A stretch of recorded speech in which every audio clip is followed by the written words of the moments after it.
और सबसे पहले एक अहम खबर, मंत्री विजय शाह की याचिका पर आज सुप्रीम कोर्ट सुनवाई करेगा। विजय शाह केस में सुनवाई आज है। एमपी हाई कोर्ट के एफआईआर वाले निर्देश को चुनौती दी है। कर्नल सोफिया कुरैशी पर की थी विवादित टिप्पणी, जिसके बाद सुप्रीम कोर्ट का रुख मंत्री विजय शाह ने किया था और उसके बाद आज अब इस मामले पर सुप्रीम कोर्ट सुनवाई करेगा। चौतरफा विरोध मंत्री विजय शाह ने जिस तरीके से कर्नल सोफिया कुरैशी पर विवादित टिप्पणी की थी उसका हो रहा है।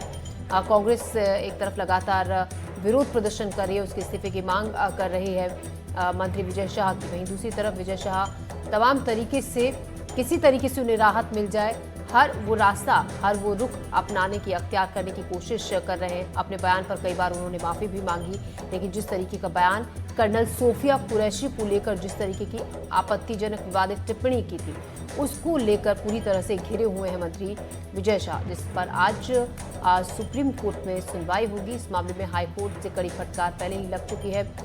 विजय शाह को तमाम तरीके से ये सवाल उठाए गए थे कोर्ट में और कड़ी फटकार लगाते हुए कोर्ट में कहा गया था कि एक संवैधानिक पद पर रहते हुए इस तरीके की अमर्यादित भाषा का इस्तेमाल कैसे आप कर सकते हैं, जिम्मेदारी आप पर है और उसके बाद आपसे इस तरीके की शब्दों की उम्मीद नहीं की जा सकती है, आप इस तरीके के बयान नहीं दे सकते। और सुप्रीम कोर्ट में सुनवाई को लेकर ज्यादा जानकारी दे रहे हैं हमारे सहयोगी आशीष भार्गव।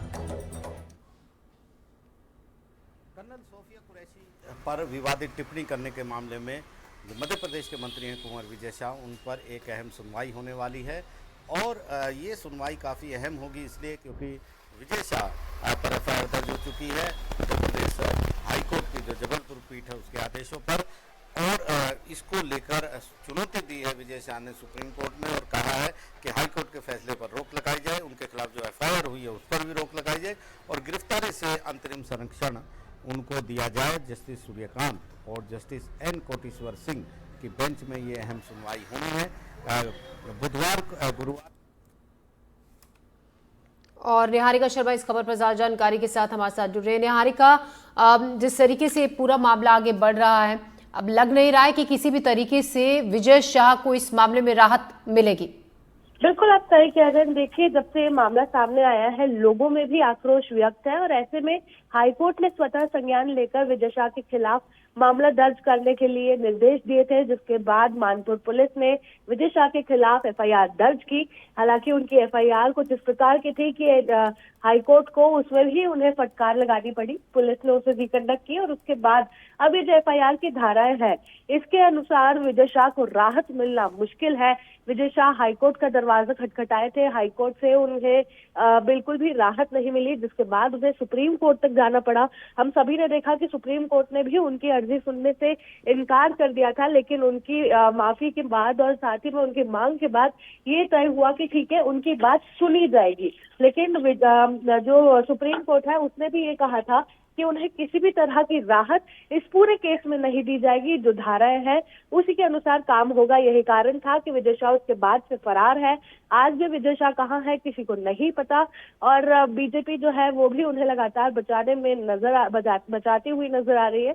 हालांकि अब ये देखना होगा कि हाईकोर्ट सुप्रीम कोर्ट में जो आज सुनवाई है उसमें किस तरह की कार्रवाई के निर्देश मिलते हैं, क्या उन्हें गिरफ्तार किया जाएगा, क्योंकि पुलिस ने पहले ही इनकार कर दिया है कि सीधे जांच रिपोर्ट कोर्ट में पेश होगी, विजय शाह को गिरफ्तार नहीं किया जाएगा।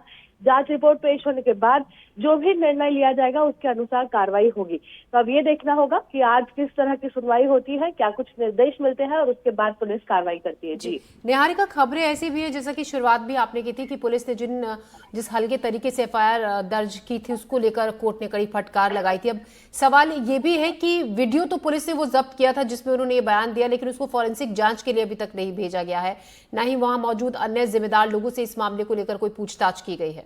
बिल्कुल आप सही कह रहे हैं। देखिए, पुलिस ने वीडियो तुरंत जब्त कर लिया था जब एफआईआर की गई थी, उसी दौरान वीडियो इस मामले में जब्त कर लिया गया था, लेकिन पुलिस ने इस वीडियो को फॉरेंसिक जांच के लिए अभी तक नहीं भेजा। उनसे जब इस तरह के सवाल किए गए तो उन्होंने कहा कि पहले जांच रिपोर्ट पेश होगी उसके बाद आगे की कार्रवाई होगी। तो हो सकता है वे लोग जांच रिपोर्ट का इंतजार कर रहे हो या फिर कहीं ना कहीं किसी को बचाने की कोशिश भी हो सकती है। इतना ही नहीं, पुलिस ने यह भी कहा था कि विवादित वीडियो के दौरान वहां पर जितने भी लोग मौजूद थे उनसे भी पूछताछ की जाएगी, कार्यक्रम में मौजूद लोगों के भी बयान लिए जाएंगे और सबसे बड़ी बात, इस दौरान मंच पर उषा ठाकुर और झाबुआ के राजाराम कटारा भी उसमें नजर आ रहे हैं, तो हो सकता है कि उनसे भी पूछताछ की जाए और इसमें उन्हें भी शामिल किया जाए। इतना ही नहीं, आयोजक जो थे कार्यक्रम के, उनसे भी पूछताछ की जाएगी, लेकिन ये सभी कह रहे हैं कि की जाएगी, कब की जाएगी इसका किसी को भी अंदाजा नहीं है और पुलिस इसमें कुछ भी कहने से बचती हुई नजर आ रही है। जी निहारिका, शुक्रिया जानकारी के लिए। तो आज ये तय होगा कि मंत्री विजय शाह की मुश्किलें बढ़ेंगी या कुछ कम होंगी। सुप्रीम कोर्ट में आज इस मामले को लेकर सुनवाई है। लगातार सवाल खड़े हो रहे हैं, लगातार विरोध प्रदर्शनों का दौर जारी है। मंत्री विजय शाह के खिलाफ उनके इस्तीफे की मांग हो रही है। वहीं अंडरग्राउंड इस वक्त विजय शाह हैं, उनके बारे में नहीं पता है कि वो इस वक्त कहाँ हैं। माफी जरूर उन्होंने सोशल मीडिया पर मांगी अपने दिए गए बयान पर, लेकिन अब तमाम तरीके के सवाल खड़े हो रहे हैं। पुलिस ने जिस तरीके से हल्की धाराओं में एफआईआर दर्ज की, उसको लेकर कड़ी फटकार कोर्ट ने लगाई। वहीं आज अब सुप्रीम कोर्ट में इस मामले में सुनवाई होगी। खबरों में बढ़ते हैं आगे। अगली बड़ी खबर मुरैना से, जहां चलता ट्रक बने आग का गोला। अचानक लगी आग में पूरा ट्रक जलकर खाक हो गया। ड्राइवर ने ट्रक से कूदकर अपनी जान बचाई। आग में ट्रक में रखा सारा सामान जलकर